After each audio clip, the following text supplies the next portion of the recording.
सीता के तीनों बेटों की शादी हो चुकी थी। सीता अब ये सोच रही थी कि वो बिना किसी चिंता के जिंदगी काटेगी, लेकिन उसे नहीं पता था कि उसकी तीनों ही बहुएं एक से बढ़कर एक होंगी। दरअसल तीनों को ही अपनी किसी ना किसी बात पर बहुत घमंड था। एक बहू अपनी खूबसूरती पर घमंड करती, एक बहू अपने पैसे पर और एक अपने तेज दिमाग पर। इन तीनों को लगता है कि दुनिया में कोई भी इन जैसा नहीं है, लेकिन एक दिन तीनों का घमंड टूट कर चूर हो जाएगा। तो कैसे होगा ये सब, चलिए जानते हैं। अरे बहुओ, तुम उठकर घर के काम कब करोगी? पड़ी पड़ी सोती ही रहोगी क्या? टाइम देखो जरा, क्या टाइम हो गया है, अभी तक उठे नहीं हो तुम लोग। घर के काम कौन करेगा? घर का तो ख्याल ही नहीं है किसी को। अरे मैं इस घर में काम करने के लिए आई हूँ क्या? अगर मैं काम करने लगी तो मेरी सारी खूबसूरती खराब हो जाएगी। तुम काम करने के लिए इस घर में नहीं आई हो तो क्या मैं आई हूँ? मुझे तो अपने आने वाले एग्जाम की तैयारी करनी है। ये घर के काम करके मैं अपने दिमाग को नहीं घिसने वाली हूँ। कहीं पता चले कि अभी मेरा दिमाग इतना तेज है और बर्तन धो धो कर मेरा दिमाग भी न धुल जाए। अरे तुम दोनों बढ़ाई अपनी खूबसूरती पे घमंड करने वाली। मेरे पास इतना पैसा है ना कि तुम जैसे 36 खरीद सकती हूँ। तुम्हें घर का काम नहीं करना तो मत करो, लेकिन मेरी तरफ मत देखो। अरे मैं कल ही अपने नेल्स पे ना नेल एक्सटेंशन करवा के आई हूँ। मैं नहीं घर का काम करने वाली, मेरे नेल्स खराब हो जाएंगे। हे भगवान, आपने ये मेरे साथ क्या किया? इन तीनों का तो घमंड ही नहीं टूटता है। तीनों ही घर का काम करने को राजी नहीं है। भला कोई इन्हें कैसे समझाए कि एक साथ रह के जिंदगी कितनी अच्छी गुजरती है। इसी तरह से उस घर में हर रोज काम को लेकर कलेश रहने लगा। अब तीनों तो कुछ काम करती नहीं, बेचारी सीता ही घर का सारा काम करती। सीता अपने बेटे को कुछ कहती तो वो भी यही कह देते कि माँ, ये सब औरतों वाली बातें हमसे मत किया करो, तुम जानो और तुम्हारी बहुएं जाने। अब तो सीता कुछ कर ही नहीं पाती, बेचारी वो भी उनकी बस सुनती ही रहती। फिर एक दिन की बात है। माँ जी, मैं ना आज ब्यूटी कंपटीशन में जा रही हूँ। वहाँ ना मिस ब्यूटी कंपटीशन होने वाला है, तो मैं आज ना घर देर से आऊंगी। और माँ जी, आपको तो गर्व होना चाहिए मुझ पर कि आपकी बहू आपका नाम रोशन कर रही है। आखिर मुझसे ज्यादा सुंदर तो है भी नहीं आपकी दोनों बहुएं। मेघा, ऐसे किसी कंपटीशन में नहीं जाते हैं। ना जाने वहाँ कैसे कैसे लोग होंगे, किस तरह की बातें होंगी। तू सुंदर है, मैं मान लेती हूँ, लेकिन तू मेरी बात मान ले बेटा। बेटा, अगर हमें किसी चीज के बारे में सही से पता ना हो ना, तो हमें उस जगह नहीं जाना चाहिए। ओहो माँ जी, आप भी ना पूरी ओल्ड फैशन वाली बातें करती हो। आपका टाइम ना जा चुका है, अब ऐसा कुछ नहीं होने वाला। आजकल लेडीज के साथ कुछ भी गलत करने से पहले ना लोग 10 बार सोचते हैं। मेघा, मुझे तो तेरी चिंता है बेटा, इसलिए मैं तुझे कह रही हूँ। मेरी चिंता करने के लिए किसने कहा है आपको? मत कीजिए मेरी कोई चिंता। इतनी मुश्किल से तो चांस मिला है मुझे, ताकि मैं अपनी खूबसूरती के बलबूते पर कुछ कर सकूं, अपना नाम बना सकूं, और आप उसमें भी टांग अड़ा रही हो। इतना कहकर मेघा वहाँ से चली जाती है। उसे पूरा भरोसा होता है कि मिस ब्यूटी का खिताब तो वो ही जीतेगी। इसके बाद सीता के पास आती है टीना और कहती है कि माँ जी, मैं मार्केट जा रही हूँ, अच्छी सेल लगी हुई है, सोच रही हूँ थोड़े कपड़े ले आऊँ। अरे बहू, इतना सेल के चक्कर में नहीं पड़ते हैं। ये दुकान वाले वही सेल में बेचते हैं जिन कपड़ों में कोई ना कोई कमी होती है। अरे माँ जी, आप कैसी बातें कर रही हो? ऐसा कुछ नहीं होता, और वैसे भी कोई मुझे बेवकूफ बना नहीं सकता। मेरा दिमाग इतना तेज है कि आपको नहीं पता, मैं 1 मिनट में लोगों की हेरा फेरी को पकड़ सकती हूँ। बेटा देख, मैं तो तुझे अनुभव से बता रही हूँ, बाकी तेरी मर्जी है। मैंने ऐसे बहुत दुकानदारों को देखा है जो सेल के नाम पे खराब कटा फटा माल बेचते हैं और फिर वापस भी करने जाओ तो वापस भी नहीं लेते हैं। नहीं माँ, आप चिंता मत करो, मैं देख लूंगी। टीना भी कपड़े लेने के लिए चली जाती है, जिसके बाद कनिका आकर अपनी सास के पास बैठ जाती है। माँ जी, ये देखो कितनी महंगी साड़ी है ना, इस पर पता है ऑफर भी मिल रहा है। ये खरीदने पे हमारी लॉटरी भी लग सकती है, और इस लॉटरी में हमें कार मिल सकती है। क्या कहती हो माँ जी, ये साड़ी खरीद लूं क्या? क्या पता इस लकी विनर में हमारा ही नाम निकल जाए। करने का। तू तो थोड़ी सी समझदार है ना। माना तेरे पास पैसा है, लेकिन थोड़ा सा सोच समझ के खर्च किया कर। और वैसे भी एक बात बता, 10,000 की साड़ी खरीदने पे तुझे लाखों की गिफ्ट कौन देगा? अरे माँ जी, आपको नहीं पता, आजकल ऐसा ही होता है। मैंने बहुत लोगों को देखा है, लोग ऐसे ही ना लॉटरी में जीत जाते हैं। तू देख ले, तेरा पैसा है, कहीं ऐसा ना हो कि ये 10,000 भी डूब ही जाए।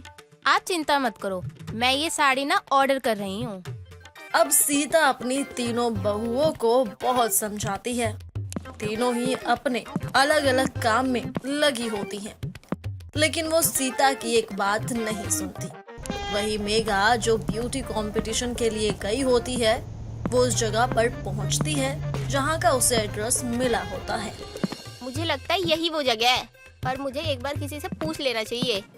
मेघा वहां पूछती है कि क्या इसी जगह पर मिस ब्यूटी का कंपटीशन होने वाला है, तो उसे पता चलता है कि वो एकदम सही जगह पर पहुंची है। तब वो एक बड़े से हॉल में जाती है जहां सामने 2 जज बैठे होते हैं, और उसी की तरह वहां पर कई और लड़कियां भी बैठी होती हैं जो घबराई होती हैं।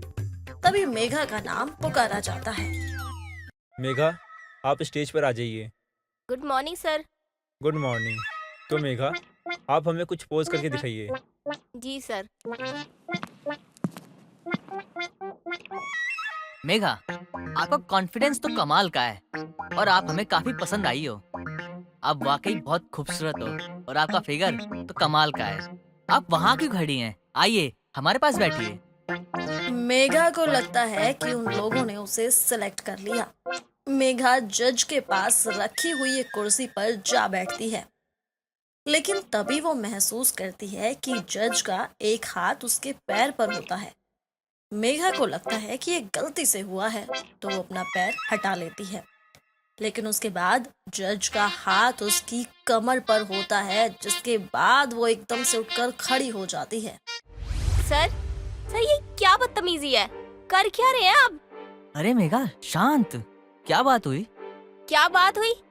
आप मुझसे पूछ रहे हैं ये बात? आप मुझे गलत तरीके से छूने की कोशिश कर रहे हैं और आप मुझसे पूछें कि बात क्या हुई है? मेघा, तुम इस लाइन में नहीं लगती हो। मेरी बात ध्यान से सुनो, यहाँ ये सब नॉर्मल है। नहीं चलता है, ये सब हमारे देश में नहीं चलता। मैं आपके शो को ठुकराती हूँ। इतना कहकर मेघा गुस्से में वहां से निकल जाती है, और अब उसे अपनी सास की बात याद आती है।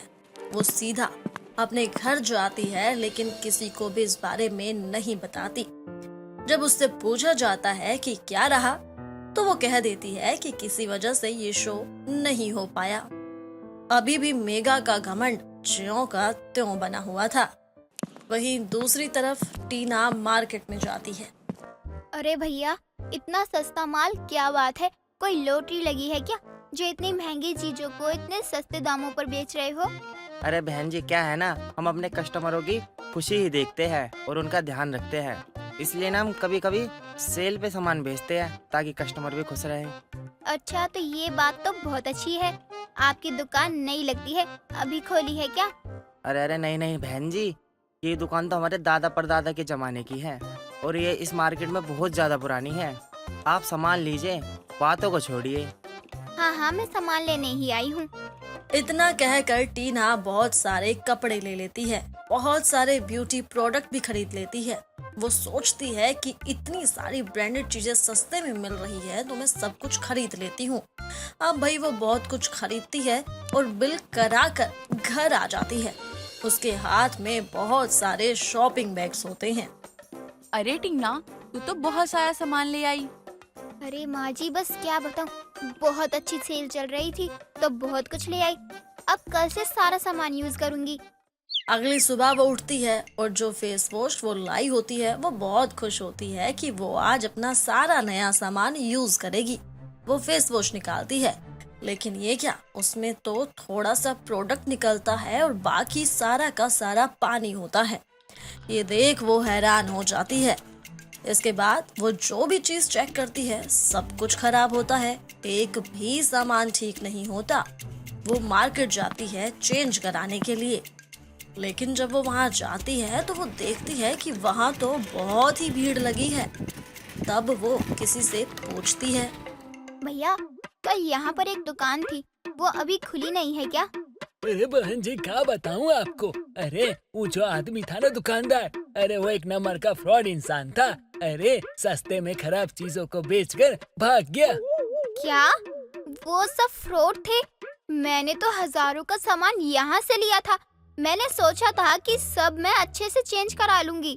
अरे बहन जी, वो देख रही हैं, वो जो भीड़ है ना, वो भीड़ काहे है पता है आपको? अरे कोई भंडारा नहीं मिल रहा वहाँ पर।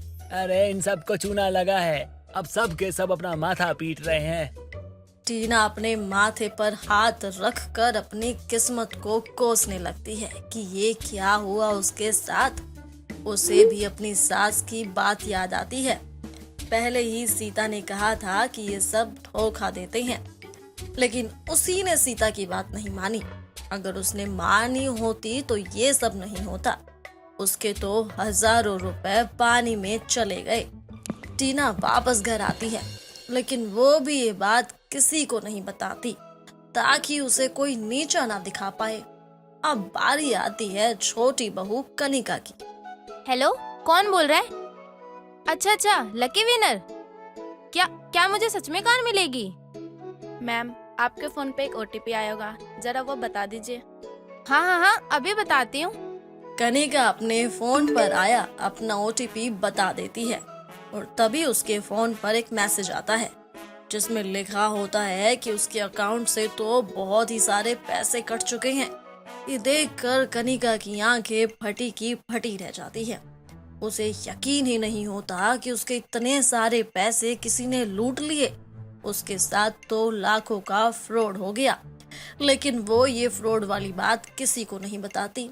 अब भाई तीनों बहुओं का घमंड तो टूट चुका था, लेकिन उन्होंने इसी डर से एक दूसरे को ये बातें नहीं बताई कि कभी बाकी सब उसका मजाक ना बनाए। लेकिन एक दिन सीता की तबीयत खराब हो जाती है। टीना, कनिका, जल्दी से बाहर आओ। देखो माँ जी की तबीयत ठीक नहीं है। अरे इन्हें तो हॉस्पिटल लेकर जाना पड़ेगा। चलो जल्दी करो, देर ना हो जाए।